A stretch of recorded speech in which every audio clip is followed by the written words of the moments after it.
Chilling tales for dark nights.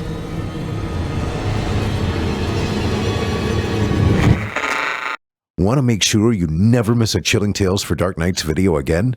Be sure to subscribe and hit that bell to turn on notifications.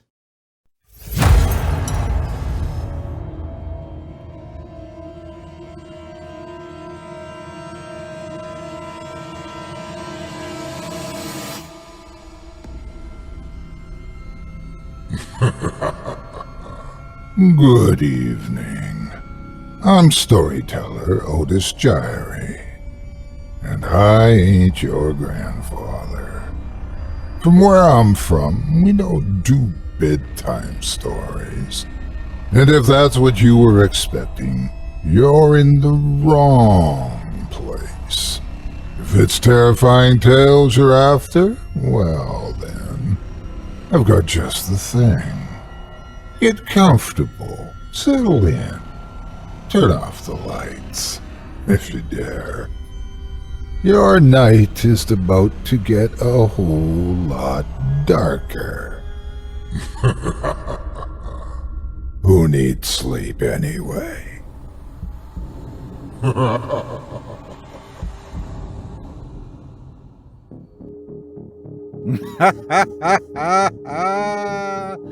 Good evening. You're listening to Scary Stories Told in the Dark. Welcome, dear listeners, to Season 10, Episode 23. I'm your host, Otis Jiry, and in this episode, I'll be performing 4 tales to terrify you, courtesy of author Dale Thompson, about devilish drinks, malevolent mothers, woeful wells, and violent volumes.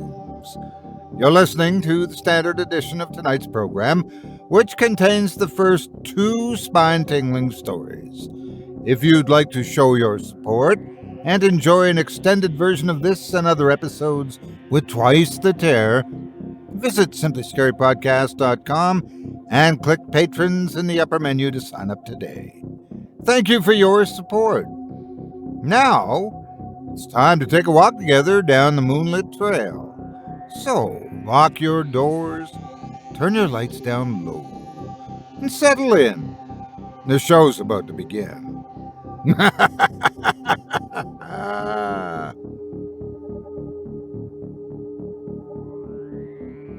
Perhaps we should start the evening with a little refreshment. Maybe a little drink to soothe our nerves and our souls. But not everyone has such a relaxing time when they go out to the bar. In our first tale from Dale Thompson, we hear about an unfortunate soul who's about to find out that this evening isn't going to go the way he thought. Without further ado, I present to you Last Call.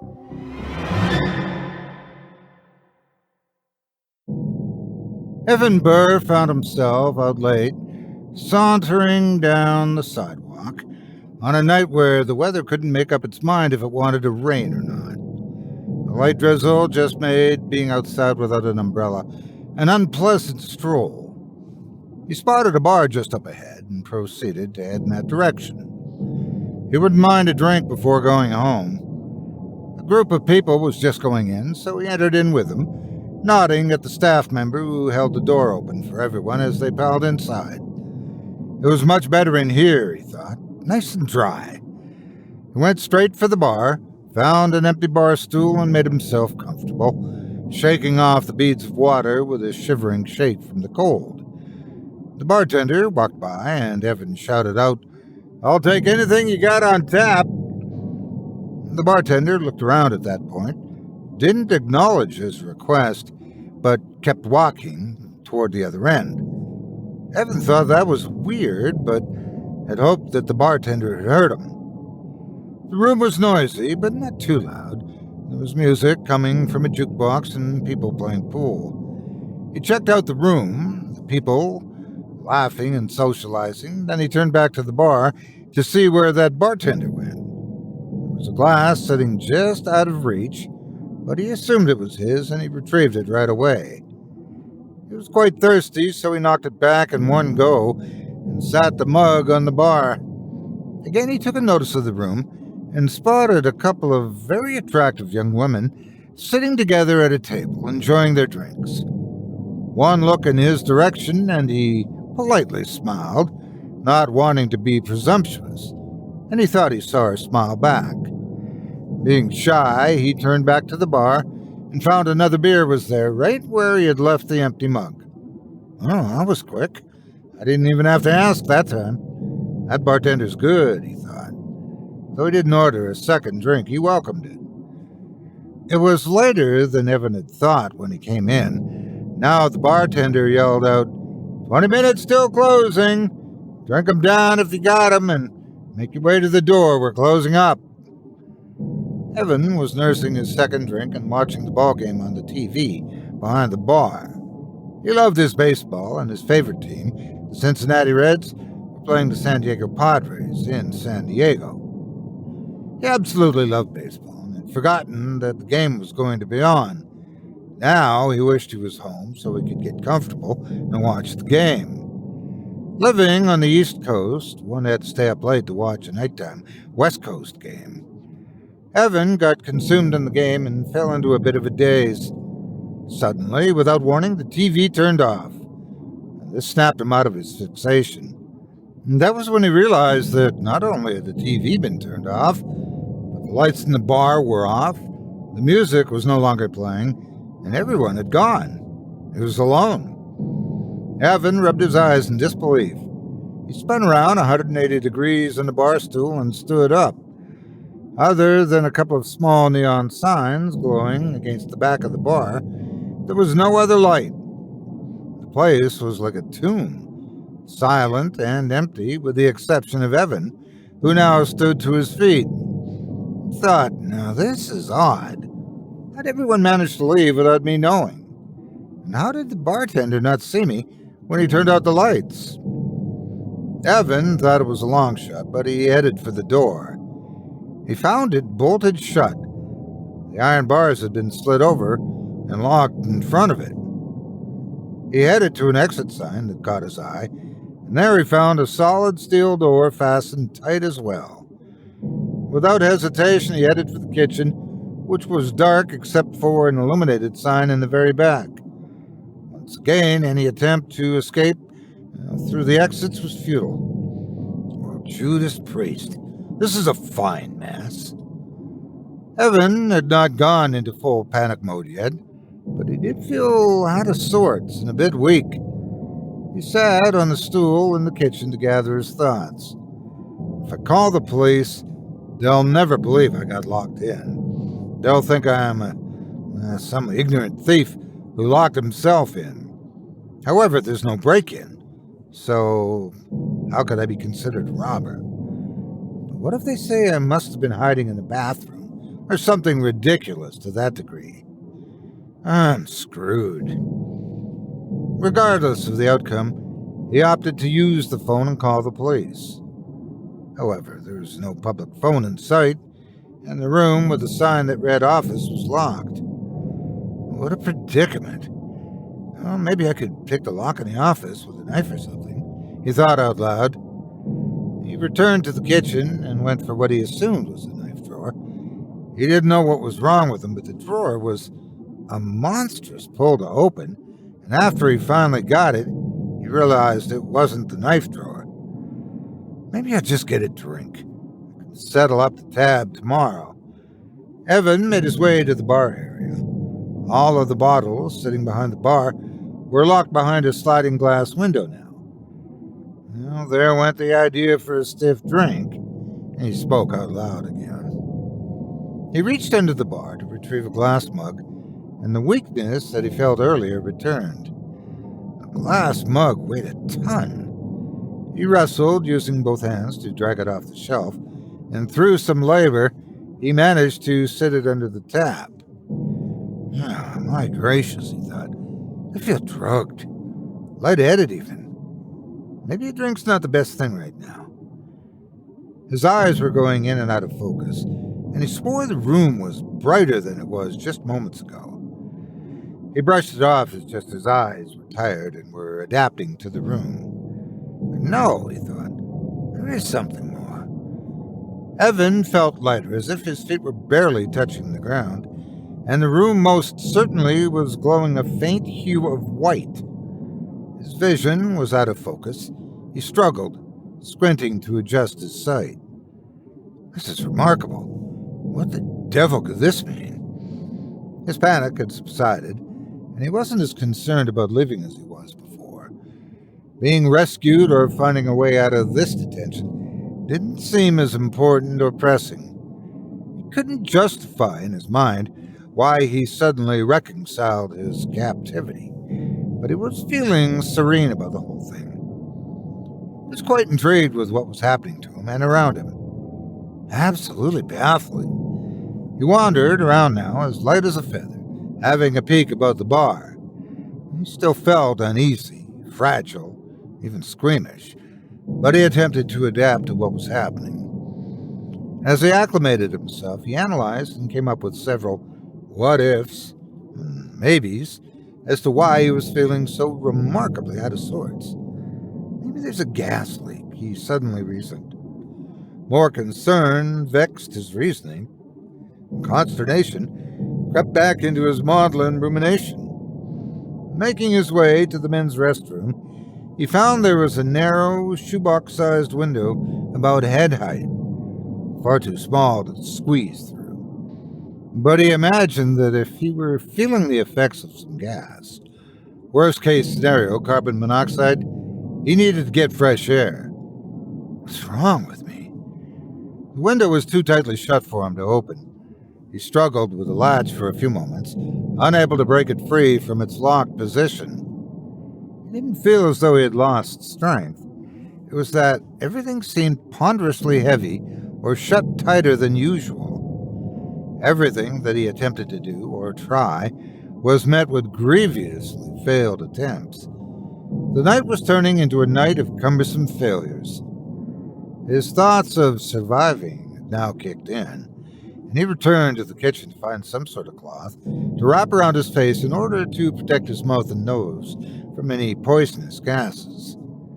He located a dish towel, and even that managed to give him a struggle as he endeavored to wrap it around his head. He cloaked himself in the towel to cover his nose and mouth, leaving his eyes and the top of his head exposed. The mummifying experience seemed to have drained his energy, and he was forced to take a seat. His legs had truly been affected by something foreign. They were abnormally light, cannular, void of mass. After a short rest, knowing the importance of making that phone call to the police for help, with strenuous willpower he stood to his feet. His desperation led him to other drawers in search of a knife, and after great difficulty, he managed to slide open a drawer and procure a knife. Yes! He was forced to take another break. Attaining the knife was no easier for him than if he had climbed Mount Everest.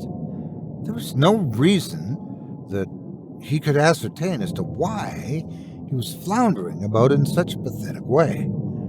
His motor skills seemed to have a broken connection.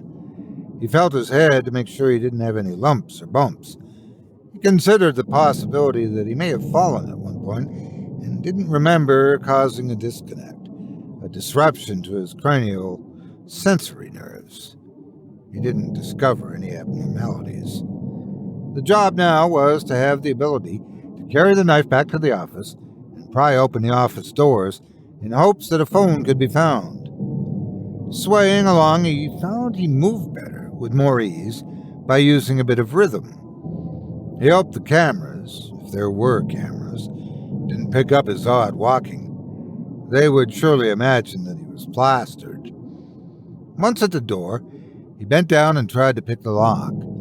The knife was obviously too large, and that was fruitless. He then attempted to stick the knife into the bolt itself, thinking it may not be latched super tight. He ended up using too much force, and the knife blade snapped off. Rats! He was in a quandary. Another attempt, maybe? With the same agonizing undertaking, he painstakingly returned to the kitchen and retrieved a second knife. This one was more formidable than the first. Straining and twisting with much exigency, he felt the deadbolt give a little, and his spirits brighten, because now he was making headway. With copious soliloquy, the deadbolt eventually gave away and the door creaked open. The office had a desk. It was messy with papers and receipts. After a bit of rummaging, he found a phone, with a landline, he hoped.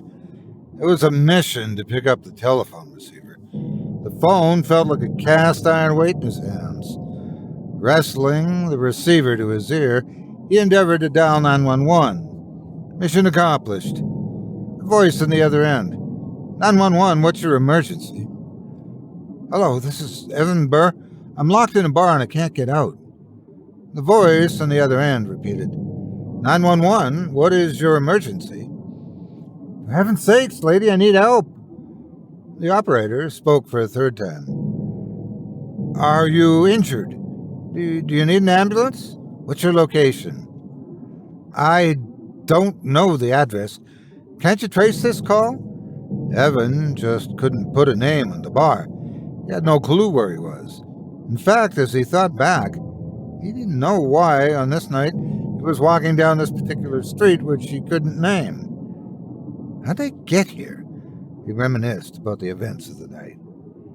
He was unable to evocate any memories of the day, except getting in his car and driving down the highway to work. Where'd I leave the car? Think, man, think. He couldn't rationalize where it was, how he got here, or what put him on this street.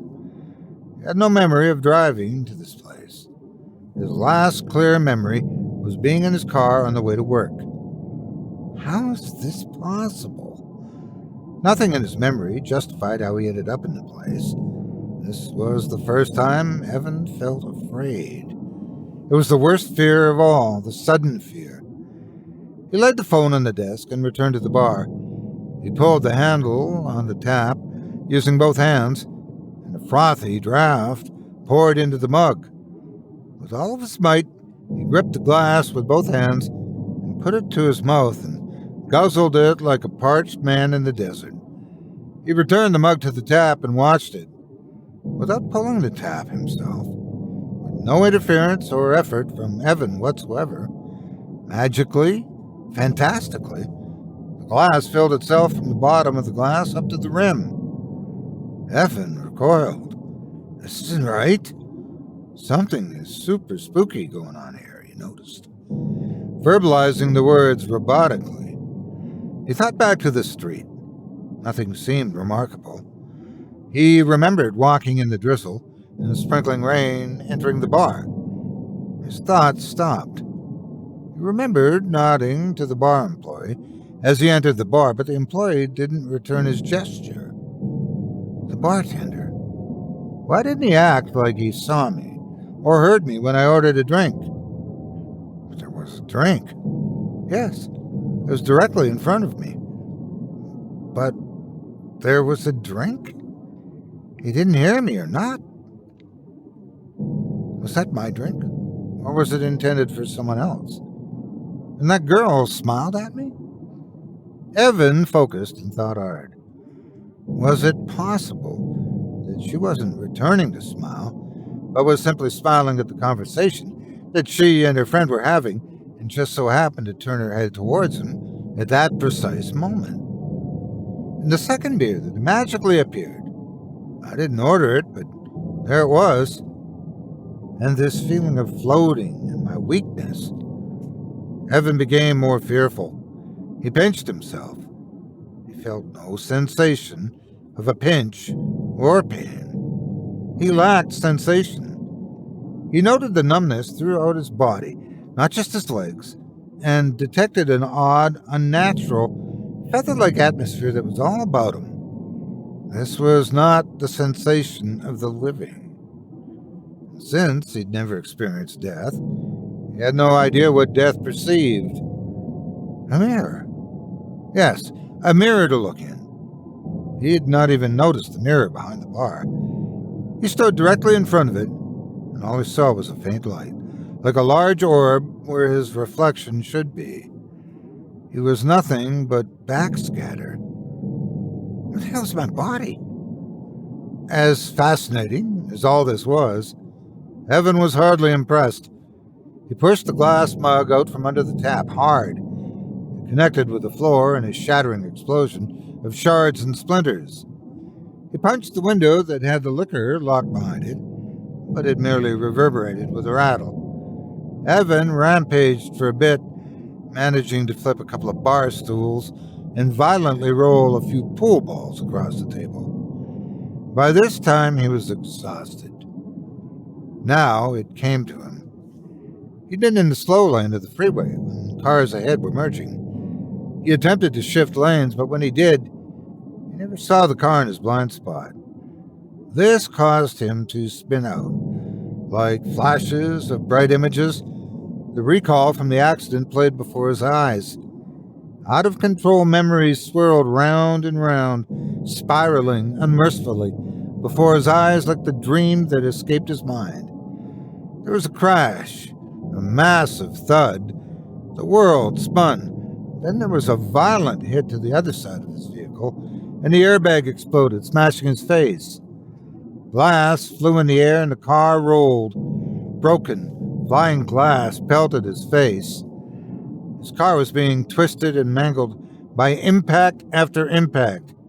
In every direction there were shards of glass, and there was nothing Evan could do except hold tightly onto the steering wheel the best he could. He was wearing his seatbelt, and it pulled tight like a constrictor across his waist and chest.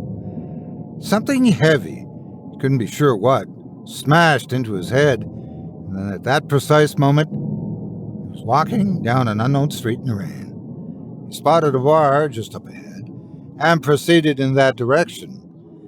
The chaos and ferociousness of the car crash were gone, as if it had never happened. The next day, when the bar reopened, the owner found the place in a mess. It appeared there was an attempted robbery. However, he couldn't ascertain how or where the intruder would have gotten into the building. The owner found the phone off the hook in the office. The office had been ransacked, leaving it in greater disarray than it already was. Leaving things the way he found them so as to not disturb any evidence, he used his phone to call the police. When the police arrived, they wanted to view any surveillance footage that might have been captured. Oddly, on the video footage, they spotted a white glowing orb floating about the bar area. Wherever the orb drifted to, unexplained things were happening. Mugs were being moved without the aid of anyone. The pool balls rolled on their own across the table. Glass exploded, and bar stools were flipped over. Unable to explain such a supernatural phenomenon, the police joked that the bar owner needed Ghostbusters for this case. Over time, the rumors of paranormal activity in the bar spread, and the bar grew in popularity, with people wanting to see some mystical, otherworldly happening, maybe an apparition or a transcendental occurrence. Most people, admittedly, never saw a thing. A few swore they saw the orb. A few whack jobs, as the bar owner called them, swore they experienced unearthly phenomena within the bar. The bar owner himself never admitted a thing, but in a newspaper article highlighting his establishment, he did say that every night there would be 2 glasses of draft beer he couldn't account for.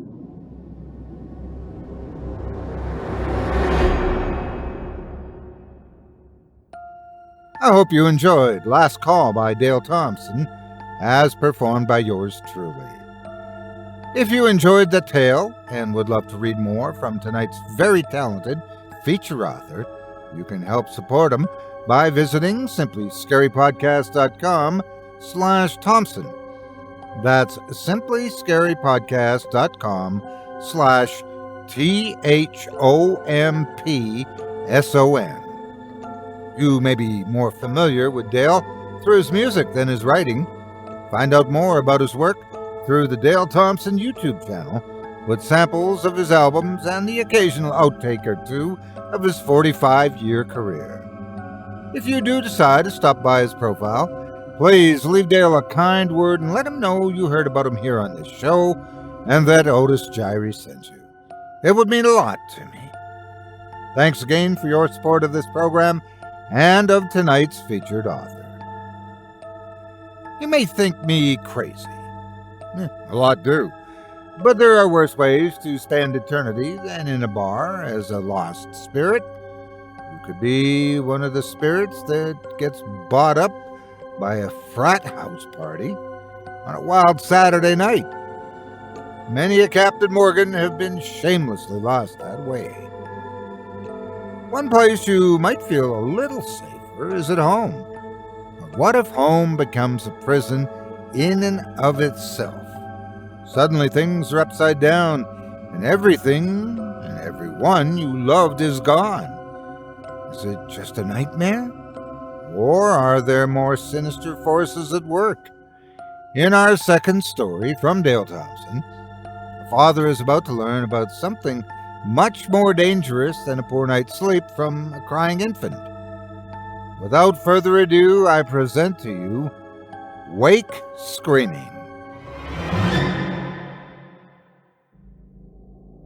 The night brings its phantasms, its lucid dreams, and devilish nightmares, but it can also wake a sleeping man to sheer terror and mounting confusion, where reality is suffocating and the man prays it's a dream.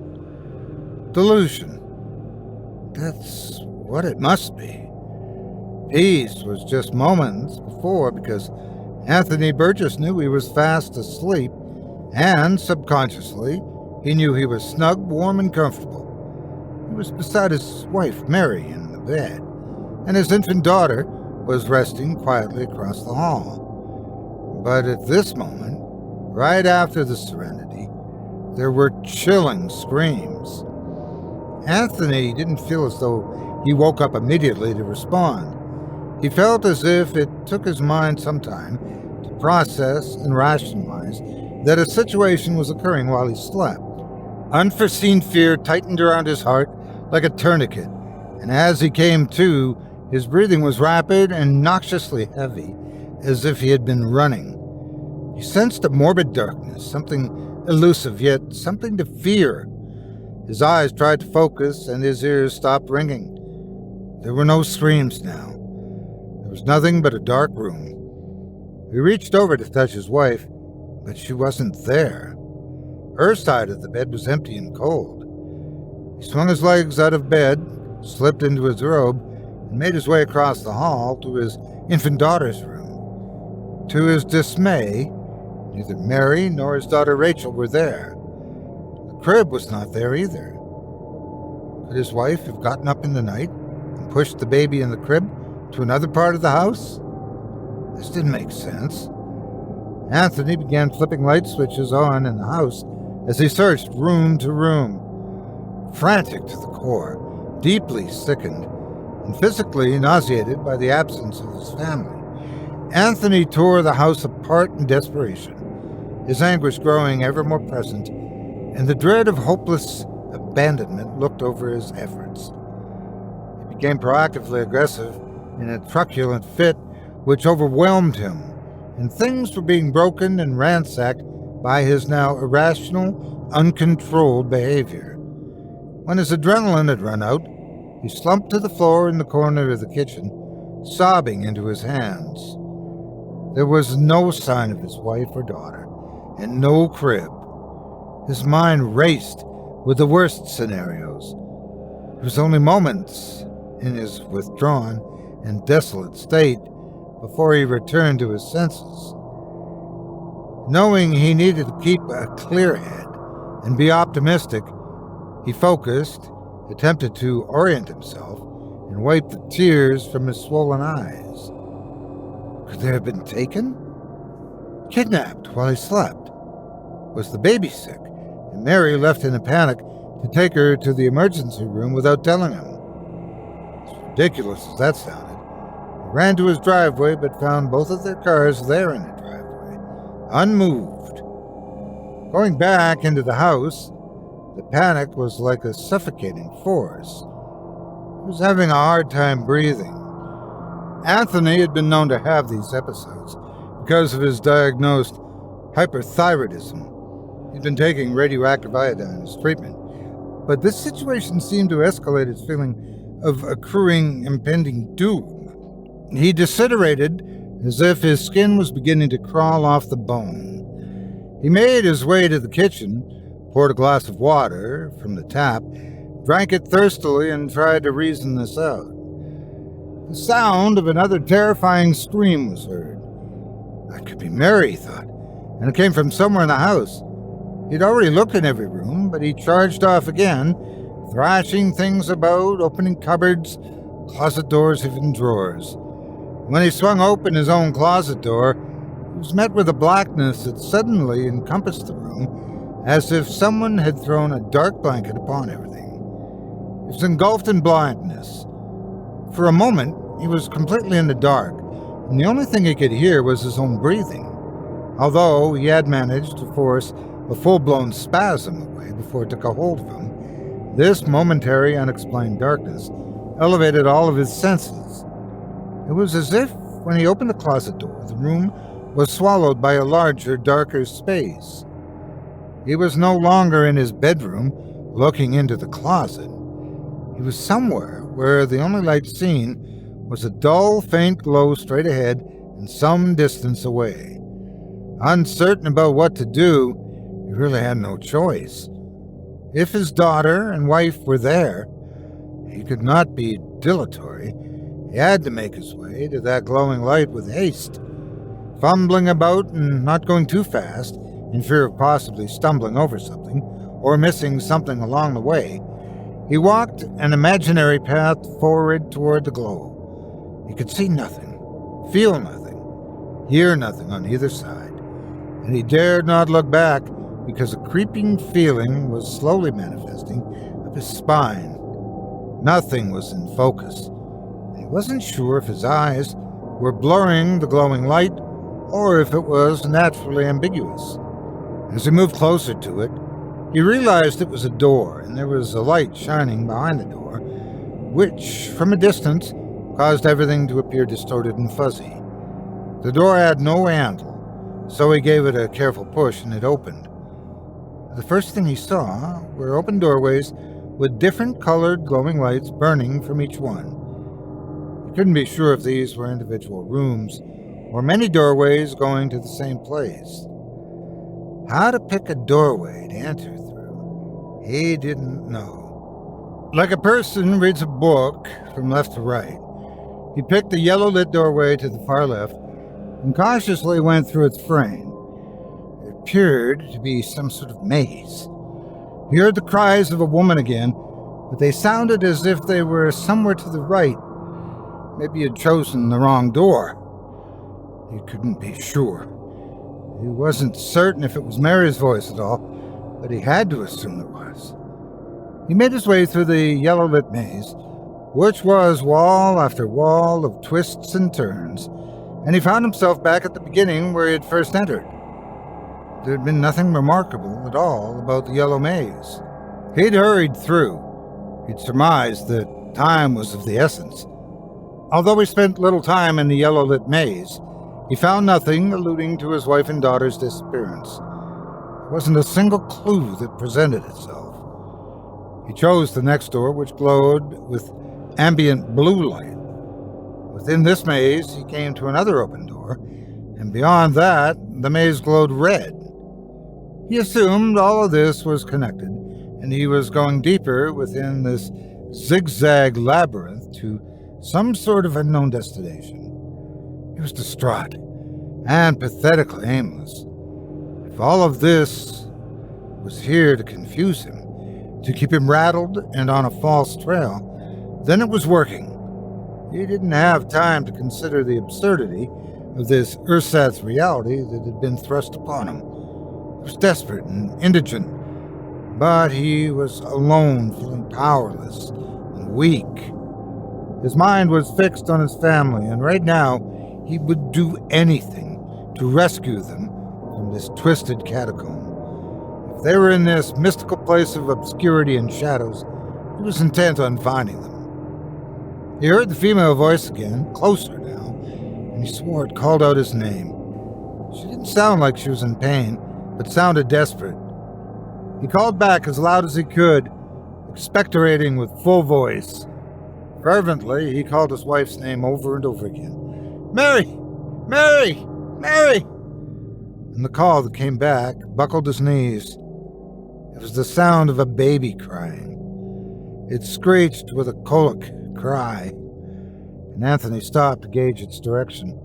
He glanced around, his darting eyes begging, wanting for any sign. What he saw next was petrifying. It was a man. Yes, a man was coming toward him. The man wasn't intimidating or threatening. He looked like an ordinary man. He had no facial expression, but his eyes looked deliberate. He spoke first. The first thing you must do is trust me. If you want to find your wife and get out of here, I'm your only hope. Anthony felt like he had nothing to lose, so he simply nodded and opened his ears to listen. Although nothing added up, and everything was unreasonable, he ardently listened. What I'm about to tell you is my story. It's unbelievable, but true. Before you interrupt or ask questions, please hear me out. Yes, your wife was taken. She was stolen by my mother. My mother was an evil woman who only had one child, and that was me. She resented me because it was a hard birth. She wanted many children, but because of the damage she suffered giving birth to me, she could no longer give birth. She sought mystics and magicians and even faith healers, but her dabbling into the occult and the darker things took its toll and changed her. After many incantations and experimental sorceries, the spiritual wickedness in high places assaulted her and played upon her societal failure in such a way that she became a changeling, and consequently was banished to a world outside of the living. Her witchery turned on her and imprisoned her, not in hell or purgatory, but in a state of repetitive limbo. That's where we are now. This is where she can play tricks on the mind, cause confusion and delusion, and make you believe things are real when in fact they are not. You're not in a maze. You've never left your home. Think hard. It's not going to be easy for you to accept. My mother, as demented as she is, lost in her forbidden world, does not steal babies. She abducts women who are just pregnant. Your daughter Rachel has not been born yet. These are thoughts my mother has created in your head so as to confuse you and have you searching endlessly for not only your wife, but a daughter that does not exist yet outside the womb. Your wife is still carrying your baby daughter. Think hard. Right now, you're desperate to find a baby girl that you have no memory of being born. This maze is an illusion to deprive you of life if you fall for the trickery. My mother wants to leave your soul impoverished and to deprive it of any joy that it can ever ascertain. Though she usurps her authority, she really has no power once you catch on to her illusions.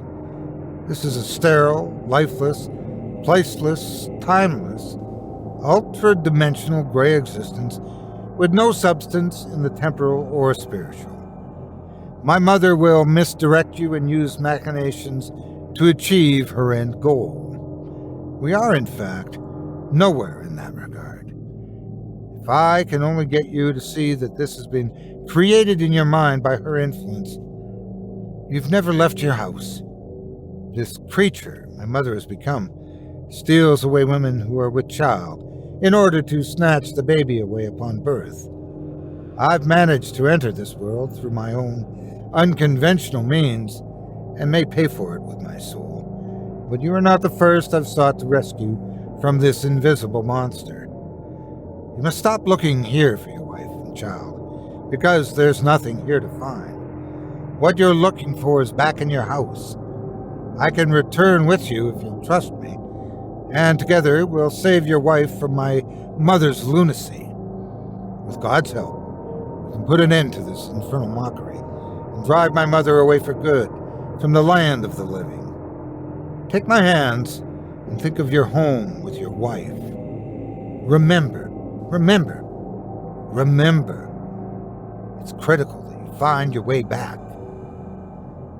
Anthony struggled with thought and memory. He pressed hard to recall the birth of his daughter, but he could not. Could this be true? Had his daughter not yet been born? How could this be?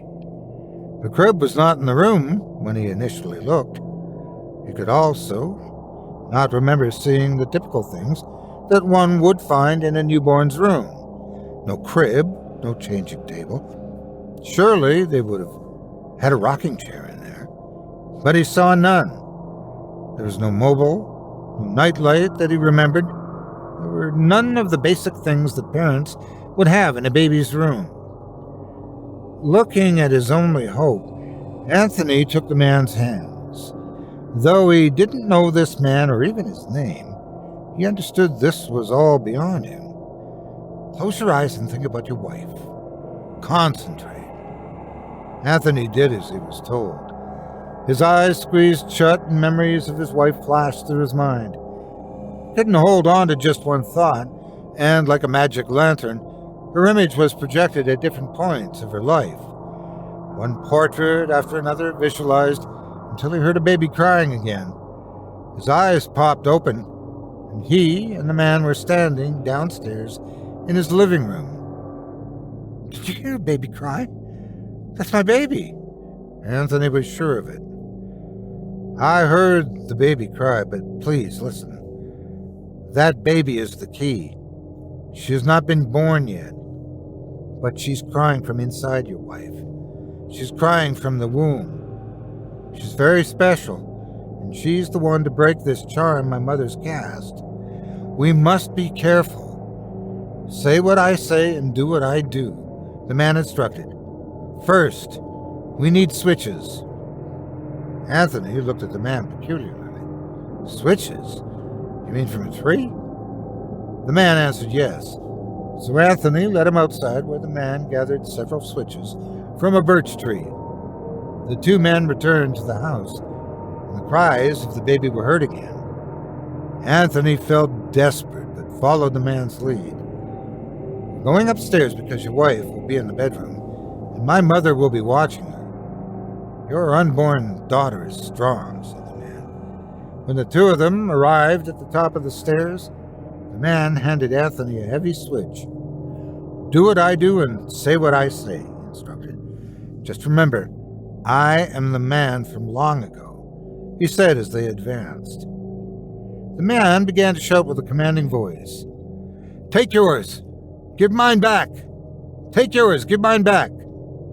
Anthony twinned what the man was saying as they proceeded toward the bedroom. Their approach was less than stealthy.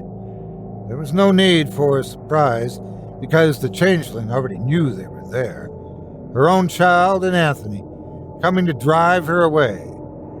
What had not been revealed to Anthony was that the man had pursued his own mother for ages. He had always been successful in saving the unborn, but she had always managed to return. This time was different. He could hear the cries of the unborn child. The cries of the unborn child emitting from the womb, echoing power and resistance to the abduction. Mary was held in the house, remaining there only because of the strength and opposition of the little girl who had not yet entered the world. The unborn child had protected its mother from being snatched away. As the two men came into the room, there lay Mary unconscious. She won't have any memory of this, so you can tell her anything you want about what has happened. I found most women do not want to know that they were almost dragged away forever. My mother would take the child if she could, and replace it with something vulgar, not human. We cannot let her have her way. In the corner of the room was a foggy blackness, with some human form. The eyes were lifelessly black, and looked as though they were melted, oblong, and uneven. Her mouth was a dull black, and gaped open. She squirmed in the corner, like someone in agony and affliction. Anthony wanted to rush to his Mary, But the man held him back. "We have to finish this first, or she will never go away."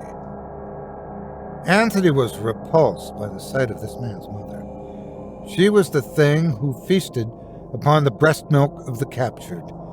She was the one who lusted to steal away the innocent and change them into something as hideous as herself. She was an inhuman malignancy that had to be cut away from this world. She made no sounds. She just watched, as if a frightened animal. She's not brave, but she is dangerous. More so cornered than at any time. Her shape began to roll as if a storm was brewing. Anthony continued mumbling the chant with fascination. There was a sound of static over their heads. Electrical currents seemed to be jumping and leaping from corner to corner, spiderwebbing a sporadic, uncontrolled pattern. "Don't be afraid. She's using worn-out magic." The man began to shout. "Give it to me!" Anthony joined in. The man slowly approached his mother, the grotesque changeling, who seemed not to have any recognition of her own son. He slapped the switches against the floor as he approached, with Anthony at his heels, mimicking his every thrash. They moved faster, rapidly flailing the switches. When they came close enough to actually strike the changeling, the man swung the switches like a warrior in chaotic battle, beheading the enemy from right to left. In silence, the changeling recoiled and looked pitiful, becoming smaller with every attack. The entire time the man was shouting at the top of his lungs, "Give it to me! Take me!" The static lightning was spitting everywhere now. White noise ricocheted with no coherence at the madness, a perfect example of onomatopoeia. Crackle, click, pop, pop, pop. The changeling was dissolving. In the blackness of the fog and smoke, rolling in the corner was turning pale and light. The face of a woman could now be seen. It was the face of a confused woman who appeared to have no idea where she was. The man drew closer, being drawn in by the face of his mother. The last words he spoke before being snatched into the smoke and disappearing along with the woman was, "Mother, take me." Calm engulfed the room, and, in a way, the seriousness of the silence was difficult to trust. Anthony tossed the switches he was gripping in his hands to the floor and ran to his wife. Her eyes opened and she smiled. "Is it morning already? That was one of the best sleeps ever," she said. Some months later, Anthony and Mary were pushing along their baby stroller in a local park. It was a brilliant day with just enough clouds to fight off the heat of the sun and shade them from the UV rays. They loved this park. There were 2 wonderful rows of cherry blossom trees in full bloom. The way the light reflected off them made them glow angelically. Many people were taking pictures in front of this simultaneous flowering. It felt as though they were standing in a Christmas ornament. A man's voice was heard. "Excuse me, Anthony?" Anthony and Mary turned to see a man standing there with a smile on his face. "You might not remember me, but we met some time ago."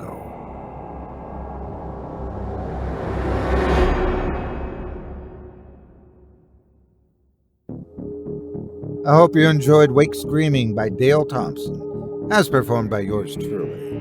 If you enjoyed what you've heard tonight, I'd like to remind you one last time that tonight's featured author can be found by visiting our website. Just visit simplyscarypodcast.com/Thompson. That's simplyscarypodcast.com/THOMPSON. Be sure to take a gander at his official YouTube channel, filled with songs and outtakes from his long and storied music career, or simply wait to hear if he has more stories to come our way in the near future. As a reminder, if you decide to give tonight's talented feature authors' stories a read, please consider leaving them a quality review and a kind word, or a thoughtful public comment and an upvote. Be sure to let them know you heard about them on this program and that me, Otis Jiry, sent you. It means more to me than you can imagine, and I'm pretty sure Dale would much appreciate it as well. Thanks again for your support of this show and of tonight's featured author. Now, before we go, I'd also like to take a moment to thank you personally for joining me for this episode of Scary Stories Told in the Dark. If you've enjoyed what you've heard on today's program, please take a moment to stop by our iTunes page or wherever else you listen to your favorite podcasts and leave us a 5-star review and a kind word. It makes a huge difference and would mean a lot to us. If you'd like to hear a premium extended edition of tonight's program and all of our other episodes featuring Twice the Terror, visit simplyscarypodcast.com today and click the patrons link in the menu at the top of the screen. You'll find yourself at chillingtalesfordarknights.com, where you can purchase season passes for this podcast and our other quality storytelling programs. Or become a patron for as little as $5 a month. Get access to our entire audio archive dating back to 2012, all of it ad-free.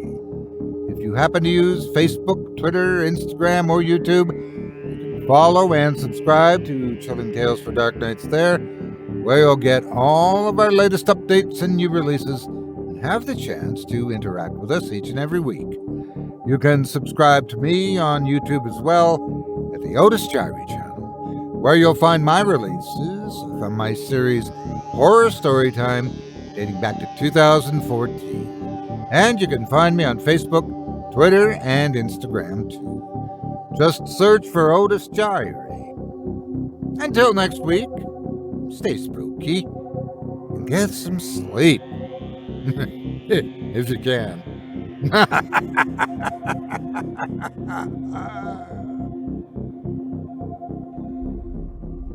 Thanks for listening. You've been listening to Scary Stories Told in the Dark, a production of Chilling Entertainment and the creative team at Chilling Tales for Dark Nights, and a proud member of the Simply Scary Podcasts network. Visit simplyscarypodcast.com today to learn more about our network and our other amazing storytelling programs. Tonight's program was hosted, and its featured stories performed by yours truly, Otis Jiry. Selected stories have been adapted with the kind permission of their respective authors. Original music provided by Luke Hodgkinson and Jesse Cornett. Sound design and final mixing and mastering provided by executive producer and director Craig Groshek. Program's artwork and logo by David Romero. If you're looking for some fresh tales on a daily basis while waiting for the next podcast, check out my YouTube channel, the Otis Jiry channel, and my extensive collection of narrated tales there. Simply search on YouTube by my name, and you'll find me. And don't forget to subscribe and press the bell notification icon to get my latest releases.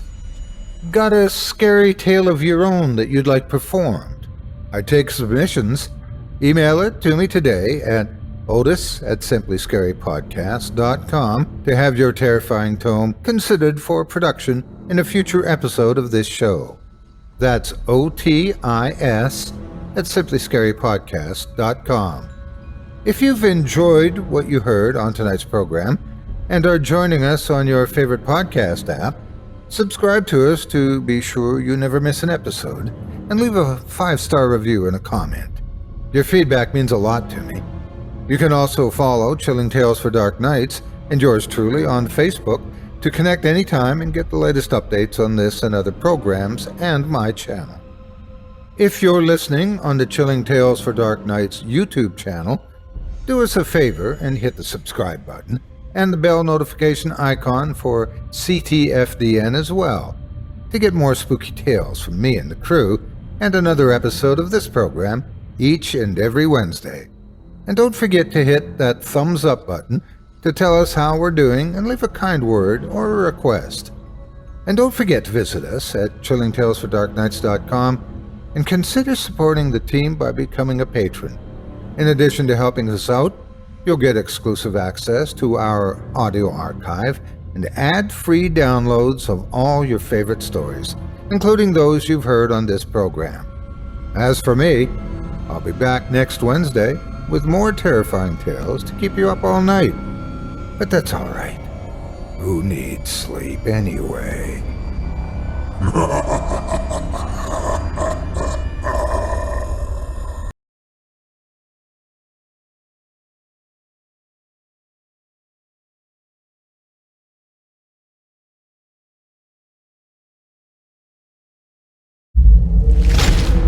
Chilling tales for dark nights.